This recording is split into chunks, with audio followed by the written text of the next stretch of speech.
You're about to watch what we call an extended clip of the Young Turks, and the reality is it's somewhere in the middle. It's a little longer than our YouTube clips, but it's actually shorter than the whole 2-hour show, which you can get if you're a member. You can get it ad-free, and make sure you catch every news story we do that day. You're gonna love it as a full show. That's at tytnetwork.com/join. Thanks for watching.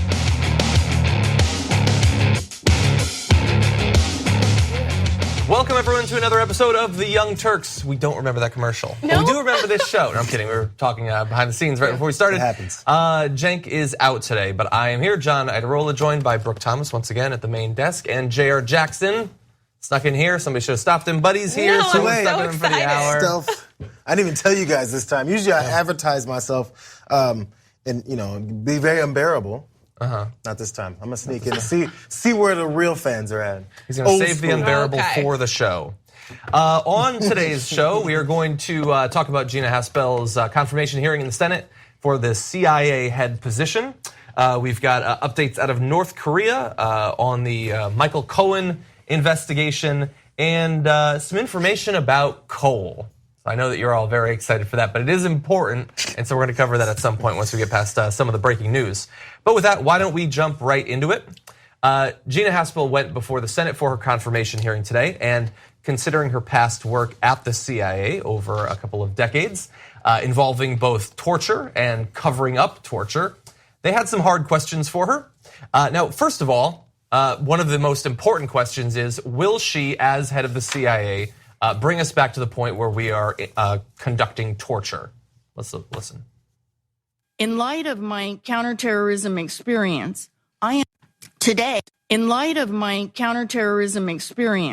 understand that what many people want to know about are my views on CIA's former detention and interrogation program. I have views on this issue, and I want to be clear. Having served in that tumultuous time, I can offer you my personal commitment, clearly and without reservation, that under my leadership, on my watch, CIA will not restart a detention and interrogation program. So that sounds clear, but we're going to play some more videos in a little bit. And because of the way that people who are in favor of torture have tortured language over the past couple of decades, I can't necessarily say what she is saying she won't do as the head of the CIA there. It sounds like she's not going to allow torturing people, but there's all sorts of activities that they've pretended haven't been torture, even though they are on their face obviously torture. It sounds like she doesn't believe it. I always get so stressed out whenever they have these statements, which are basically them telling you their deepest feelings. Like, you're going to start off with this, but just memorize it. It's just when you have to turn the page in the middle. It's so stressful to watch. I was wondering that because I thought maybe I'm being a little too harsh in saying, hey, how about you know what you're going to say? I mean, I'm not saying you have to memorize 30 minutes straight, word for word, of what you wanted to say. Have prepared remarks. Cool, I hear you. But when your page flip is, and I determined that I will not have anything to do with, like, you didn't know I was the next word? Like, that's how much you didn't write this, or maybe don't believe in what you were saying. We mentioned it earlier this morning also when I was on TDR. It's a show in my head where we can. I'm gonna get in trouble for that, but okay, but go on. Where Gina Haspel, she's apparently against torture. Confirmation hearings, the whole idea of a confirmation hearing in the first place, it's ridiculous, because then the first thing we're expecting this person to do is lie to us. Because either they're going to tell us they're not going to do something which we know about their past, and then when they do it, we'll say, oh, well, it happened. Or we expect them to switch it up and then say something different. So now we're left with the conflict. Well, why'd you do it in the first place if you say you're not going to do it now? So do we really believe what she's saying no matter what it is? And number two, once she's in office or whenever she has her position, she's heading whatever department, whoever is getting confirmed, then what's the recourse once they break these promises? Right, like, are you really held to this? No. No. It's like, what are we doing what are we doing this for? Right. Well, look, I think there have been people who have gone through these confirmation processes and not gotten the position. And I think one of the reasons is that if you can grill them, so partially all of these people, especially the ones who are going to be running for president, they want to appear to be hard, which is good. I'm glad that they're asking the questions.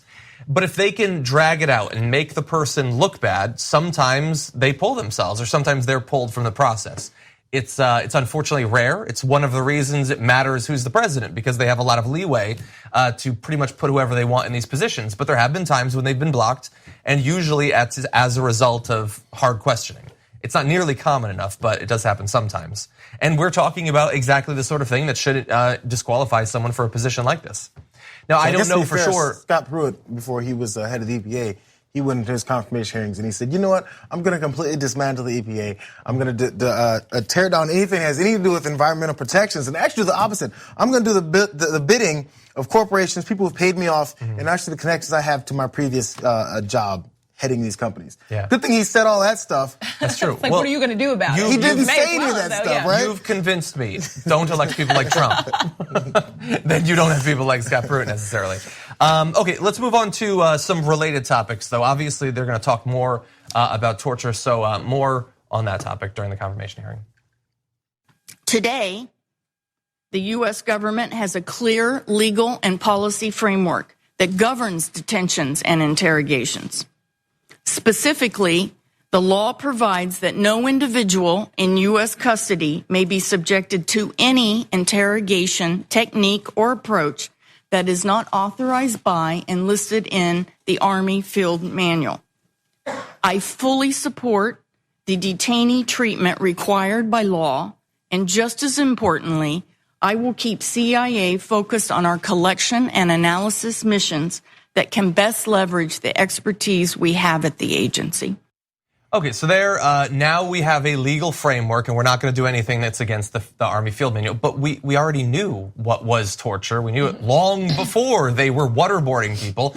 And I don't think a lot of people, there was a lot of mock drownings that in the middle of, they were like, wonder if this will eventually be adjudicated to be torture. I think everyone in that room knew exactly what they were doing. She knew exactly what they were doing when she was running black sites that were conducting this sort of torture. I mean, pretending that it required an academic and philosophical discussion. And then eventually we landed on something, and so we'll continue with that. She's acting as if every person well, most people are not going to watch this as C-SPAN, but if they were, we all know exactly what they're doing. We know that it's immoral, we know that it's illegal, and it should be. If we were honest about it, they would just say, you know what, at the time, because basically what she said was, we now have new guidelines that are in place to make sure we don't do these things anymore. I'm not sure if she still won't call it torture. It was called that way by the people questioning, but then it's still enhanced interrogations. So in saying now we have a framework that keeps us from doing this, just admit it.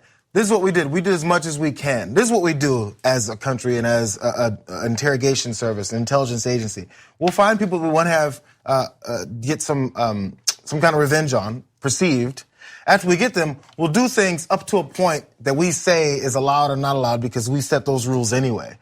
Just say it. We go to as far as we can. If it's torture, we did it, but we could do it. Now we can't, so I'll stop. That's all she was saying the whole time. Yeah. I'll do torture until you tell me to stop. Yeah. No, I won't do it in the future. Because the conversation was, this worked, this worked, this worked. Look at everything that we got from this. And now the conversation is that there's a law against this and that's okay. Yeah. And I'm like, wait, what?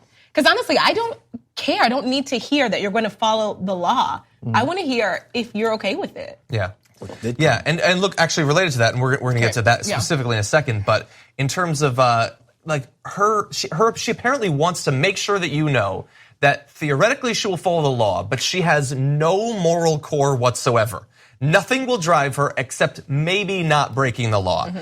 So in another exchange with Dianne Feinstein, Feinstein asked her, were you an advocate for destroying the tapes? These are tapes of torture that she was implicated in the destruction of. She says, Senator, I absolutely was an advocate if we could within and conforming to US law, and if we could get policy concurrence to eliminate the security risk posed to our officers by those tapes. And Feinstein cut in, you're aware of what those tapes contained, which is torture. Haspel says, no, I never watched the tapes, but I understood that our officers' faces were on them. And that was very dangerous at a time when they were unauthorized disclosures that were exposing the program. So she didn't watch them. She desperately knew that they had to be destroyed, but wasn't even interested in watching them, which I think is kind of farcical on its face. But again, covering up torture inside of CIA sites, if it's within the law to destroy it, you still understand that it's wrong.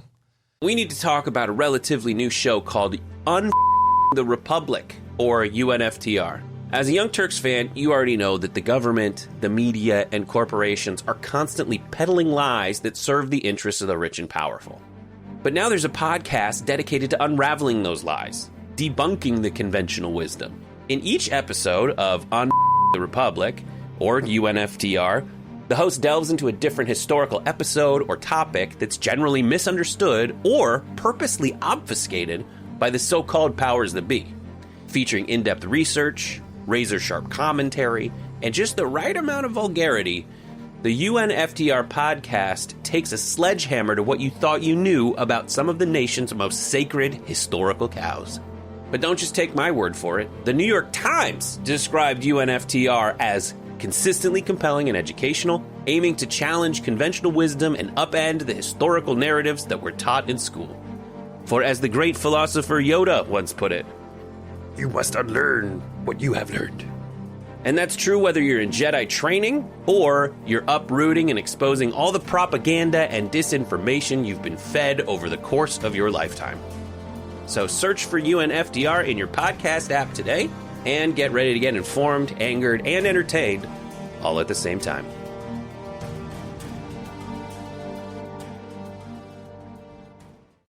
But not her. She doesn't have any of that. We do. We have a system of morals. We have ethics that we abide by. She has, at best, departmental guidelines. Again, the most honest answer you could have is, I was taking my marching orders. Yeah, I was the head of some black sites that did horrible things to people, but that's what they told me to do. And as a blind, mindless soldier, I just did it. If I had more control, which maybe I will now, I'll stop doing that because I actually didn't believe in it. But when they told me to do it, what am I supposed to do? Not do it? Yeah. That's who I am. Our policy, which is more damning on our whole policy at the time, was our policy was to do this.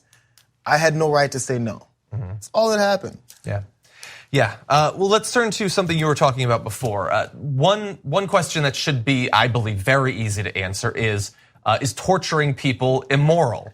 And so Senator Kamala Harris tried to get Gina Haspel to go on the record on that topic, and found Haspel to be a slippery target indeed. One question I've not heard you answer is, do you believe that the previous interrogation techniques were immoral?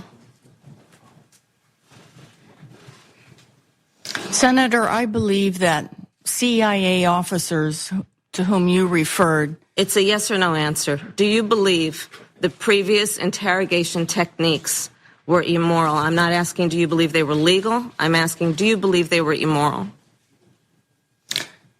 Senator, I believe that CIA did extraordinary work to prevent another attack on this country, given the legal tools that we were authorized to use. Please answer yes or no. Do you believe in hindsight that those techniques were immoral? Senator, what I believe sitting here today is that I support the higher moral standard we have decided to hold ourselves to. Can you please answer the question? Senator, I think I've answered the question. No, you've not. Do you believe the previous techniques, now armed with hindsight, do you believe they were immoral? Yes or no? Senator, I believe that we should hold ourselves to the moral standard outlined in the Army Field Manual. Okay, so I understand that you've not answered the question, but I'm going to move on.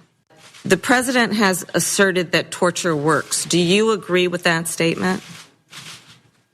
Senator, I don't believe that torture works. I believe that in the CIA's program, and I'm not attributing this to enhanced interrogation techniques. I believe, as many people, directors who have sat in this chair before me, that valuable information was obtained from senior Al-Qaeda operatives that allowed us to defend this country and prevent another attack. Is that a yes?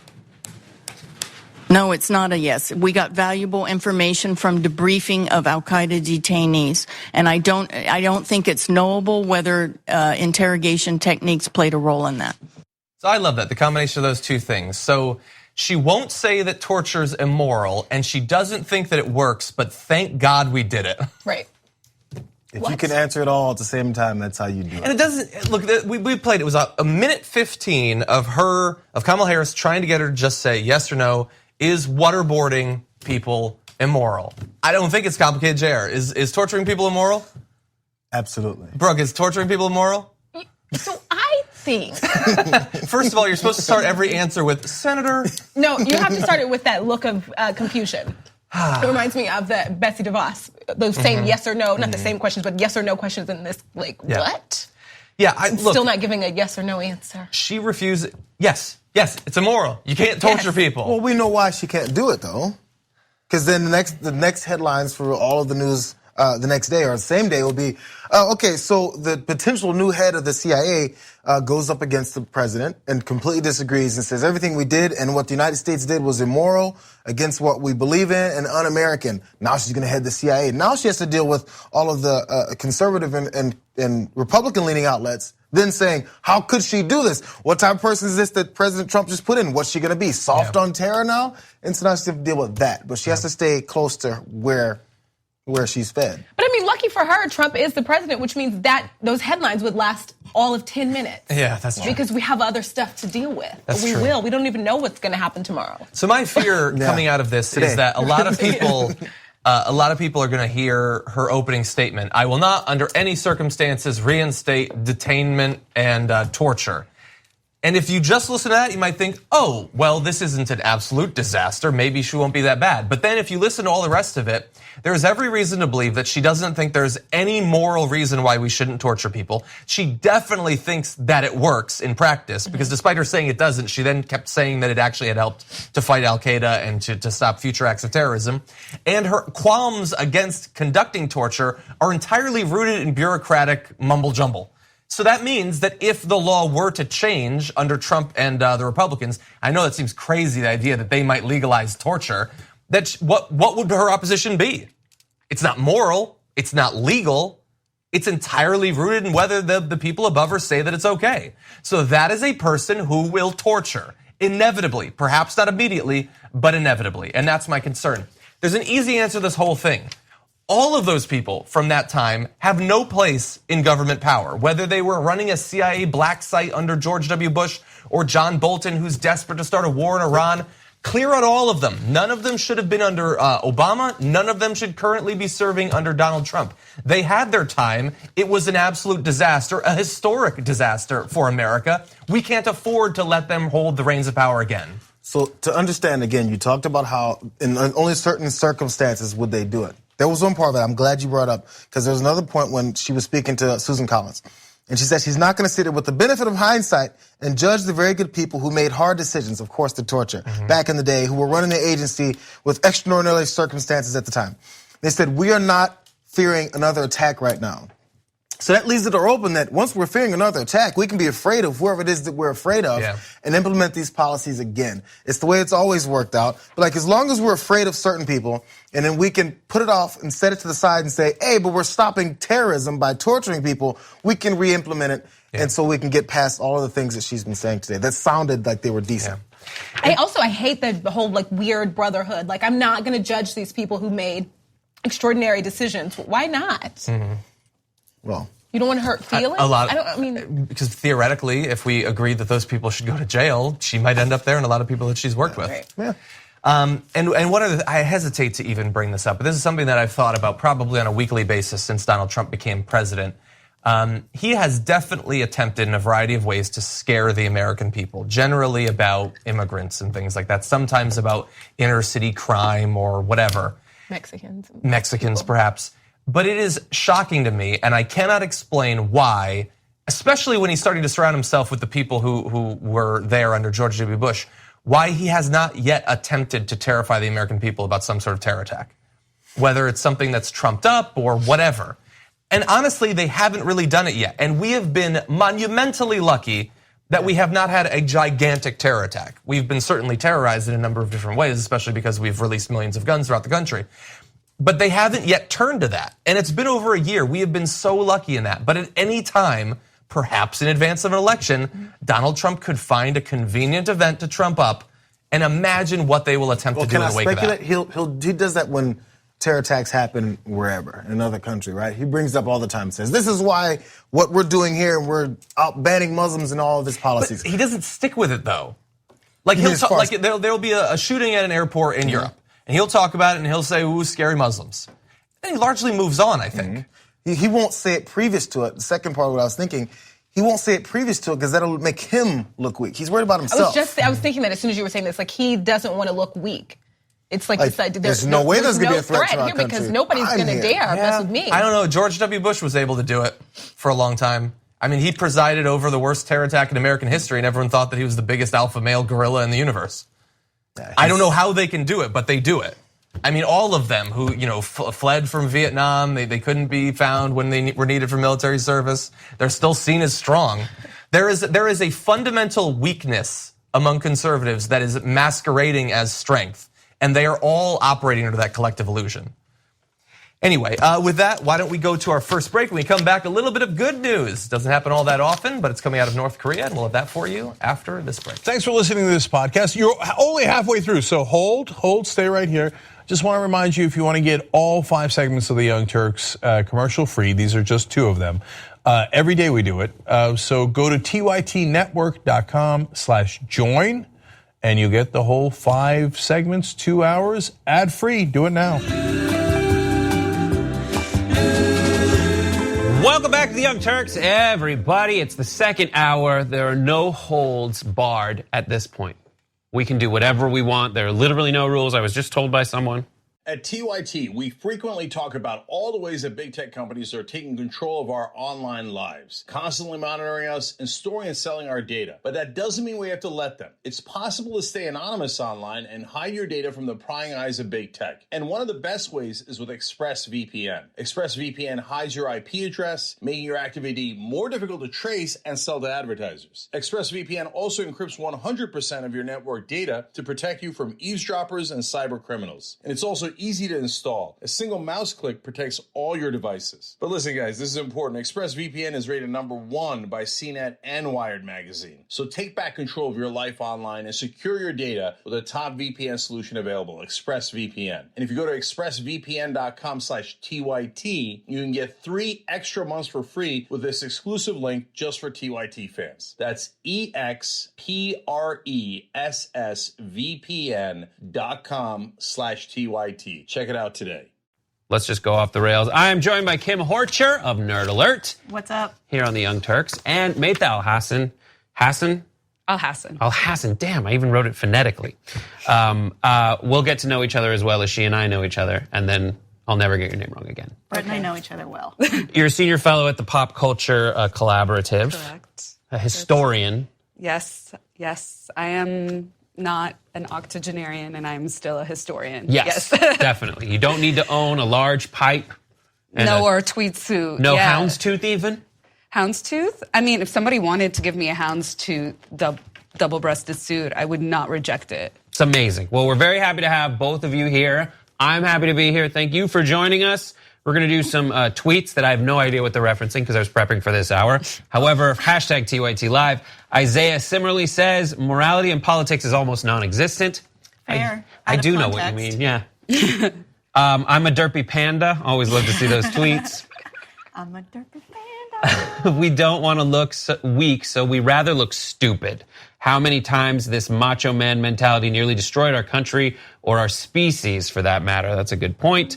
Also, Historic Larry speaking says, bottom line, Donald Trump is not capable of a 2-part argument over any period of time longer than a few hours. His ineptitude is a double-edged sword. Those all made sense out of context. Absolutely. Every single one. I was like 2-part. How about 1-part argument?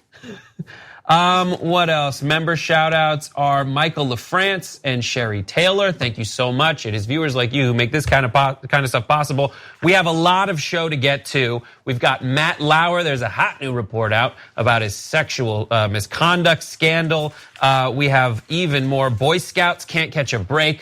And more. We have a new challenge. Hopefully we'll have time to get to that is on the internet that might be even dumber than the challenges that have stormed the internet before. We'll let you know what it is. It smells delightful, but it is quite stupid. First, though, we're going to talk some Airbnb stuff and relate it to the godfather of reggae. All right, so Bob Marley's granddaughter got an Airbnb in Rialto, California, when she went to go see a music festival out there. It is a Southern California town, and her name's Denisha Pendergrast. And when she checked out, As soon as they started bringing their bags out of the Airbnb to the car to leave, to go back home, the police showed up. And one of her companions, whose name is Kels Fife Marshall, posted a video. Here's some photos of the incident. We do have a video of the incident as it went down. Let's take a look. Look at this. So we're leaving right now, or Airbnb. Can't leave. Pulled out of the car. I don't do Instagram Live, but the police are mad. That there's like 3 black people stealing stuff. Stealing stuff? Yeah, like breaking into the house and taking. No, we're taking our suitcases out of the house. Right, they said like luggage and stuff. Because there's 3 black people in the neighborhood, of course. It's possible, but like I said, you never know. So It's not. That's what happened. It's not possible. That's what's happening right now. Listen, I understand. I get it. You guys are all trained investigators. We're doing it. We're doing it. It doesn't happen as fast as you guys come up with the ideas, though. Okay? Because my grandma is with him. That's what we're trying to say. And that's why I'm so annoyed. Because guess what? It's about to be cleared up, and you guys are going to feel so sorry. There were more photos of the incident, which we have, but here's a little bit of what was posted on the Facebook of one of the people who was there. She said, a neighbor across the street saw 3 black people packing luggage into their car and assumed we were stealing from the house. She then called the police. At first, we joked about the misunderstanding and took photos and videos along the way. About 20 minutes into this misunderstanding, it escalated almost instantly. They said there was a helicopter. They locked down the neighborhood.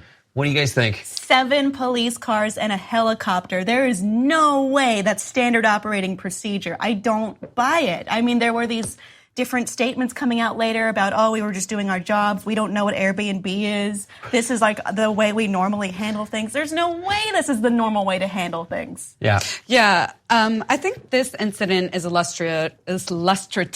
I wrote down the word and I still misspoke it, of 2 things. One is the excessive response from law enforcement, because I've seen that, but also married to a widespread culture of anti-blackness that not only seeps through law enforcement, but also to the neighbor. Who was the one who called the police?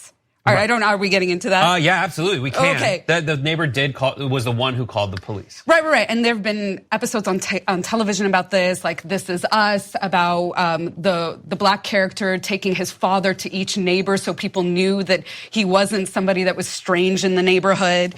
And so this is why black folks have to do this. And I've heard also from people who use like Nextdoor app that they've seen crazy things posted about a black man walking around. Yeah. I live in the South Bay of Los Angeles, which is it is super white. It's like really athletic, beautiful white people all around, and I wonder why my wife wanted to move there. It's just because everyone's so goddamn gorgeous. Anyways, but then I'm on the Nextdoor app, which freaks me out in general because you're just telling everyone where you live and what's going on in the neighborhood. But it is so much like there is a man walking around in a hood. He looks suspicious, and then you look out the door and you see, oh, they're just saying that there is a black person in the neighborhood. And I will say that in neighborhood, I've lived in all kinds of neighborhoods, but like the ones that are spectacularly, like insanely white, that have so little going on, the response is always disproportionate when it's a person of color. And there's just so many cops that have nothing to do of that course. They rally. Now, I think these cops here, the clips I have of them talking, they seem more frustrated with the process that they have to go to than anything else. Did they have to call the helicopter, though? I don't know. And that's the thing is in these situations, it seems like everyone always hides behind this procedure when it seems like there are intuitive things everyone can do when they look around and go, oh, you guys, the cop who was in charge of the situation essentially said, I don't know what Airbnb is, and then made them pull up their receipts, their confirmations. Right. And even when that happened, the person was so unfamiliar with Airbnb that he just said, saw these and was like, I need to bring the neighbor over to make sure this is what the owner looks like and is named on the confirmation. Okay. I don't know if you're going to get to the owner. So go ahead. Do you have anything for the owner? Okay, so the owner of the house is Marie Hernandez, and she has said some things that I don't think really gel either. She kind of supports her neighbor who was across the street and called the police on them. She said later that if the kids had simply smiled at my neighbor and waved back and acknowledged her and said, we're just Airbnb guests checking out, none of this would have happened. But instead they were rude, unkind, not polite. Okay, listen, they don't owe anyone a smile or a wave or some kind of token to show that, hey, I'm acceptable. I deserve to be here. Right. And if that's what it takes, that's a stupid barrier. Anyone can smile. Right. And I don't believe that. I don't believe that they wanted just to smile in a way. Right. I mean, literally what corroborates this is that the police has heard on tape saying 3 black people stealing stuff. Mm-hmm. So they already identity tagged the situation. And then on top of that, they made a really ridiculous, egregious assumption that they're stealing because they're bringing out their luggage after they're done using their Airbnb spot. I've never robbed anyone, but I sure as hell wouldn't use luggage. Right. Well, so I think when I got robbed, someone did take my backpack and put all my stuff in it and left with it. Okay. Yeah, but like a luggage is much more conspicuous. But like if somebody's trying I mean, yes. I think that is a little bit past the original things that are like very obvious of what's going on. I just want to also mention, first of all, I heard you say this in the hallway. This is America. I wish we had a clip of Childish Gambino's video because we could just play it in and seamlessly looks like a very similar situation.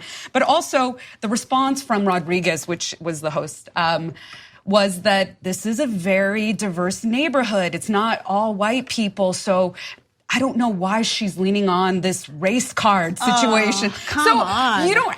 This is the thing. This is what people have to understand. You don't have to be in a white dominant neighborhood for anti-blackness to exist and for law enforcement to have more of a predatory presence in that neighborhood either. Right. I mean, just to say like, there were lots of non-white people here. How could we possibly have any prejudice against black people? It doesn't make sense. Right. But there's a step in the middle. That doesn't make any sense. How many times do we have to see black people just living their lives, being normal, and everyone else around them freaking out and accusing them of things that they were never doing and calling the police? I mean, we have this coming after the Starbucks incident and a man just standing in his own backyard or sitting in a car at Walmart. It's insane. This is America. Waffle houses as well, getting rustled up in really over aggressive a plastic spoon. Right. And I just want to throw a historian's tip. There's a really great book on this called Condemnation of Blackness by Khalil Gibran Muhammad, and it goes over like a centuries-long history of how black people got to be criminalized for just driving, walking, or existing in America. Mm. Yeah. Airbnb is just such a specific instance of something much larger that's happening. I very much agree with that. And Airbnb made statements about it. They said Airbnb suggests considering whether you should notify your neighbors about your plans to host, along with your plan for how to make sure your guests are not disruptive. They did say what happens to our guests is unconscionable and a reminder of how far we still have to go as a society. I think there are 2 things that are happening here. One is the obvious like racist overtones and the things that we report on this show all the time, from like severe, egregious, obvious life and death instances of racial profiling and discrimination to things like I was just carrying my bags out of my Airbnb and I now have been caught up by the police for 20 minutes, an hour. And this is a really terrifying situation that is all the same problem. And can also end up in a fatal situation. Yeah, who knows? I mean, the police, they did release, eventually there was discussion of whether they were going to ever release the body cam video. They did do that. We watched it. It seems similar in tone and tenor to what we did see from directed by Kel's Instagram or Facebook video. And it's just a really, just like a little slice of American life that is very frustrating and at the same time so historically egregious in nature. I don't know, man. Airbnb ruins neighborhoods anyway. It does. Even just the American housing problem implications of Airbnb and what it does to rent, like the overly making it difficult. saturated rental market. Yeah, and I have an Airbnb in my neighborhood, and it's terrible. I don't care what race you are. I hate it. I hate having people come in and go and come and go all the time. And in the meantime, it raises everybody's rent because you can make more off an Airbnb than you can by just renting it out to people coming in. Especially beachfront housing. It's literally all Airbnb now. Yep. Tell me about it. All right, we're going to take a quick break. When we come back, we got a new report about this investigation into sexual misconduct by Matt Lauer and a whole lot more. We'll see you after this. Thanks for watching what I hope was a lovely edition of The Young Turks. Now, you know that is 2 of the 5 segments that we do because that's free. We want to have you support independent media and come watch the whole show that we do every day. That's 5 segments overall, no ads at all. That's at tytnetwork.com/join. Come become a member. Thanks for watching either way. Thanks for listening to the full episode of The Young Turks. Support our work, listen ad-free, access members-only bonus content, and more by subscribing to Apple Podcasts at apple.co/TYT. I'm your host, Cenk Uygur, and I'll see you soon.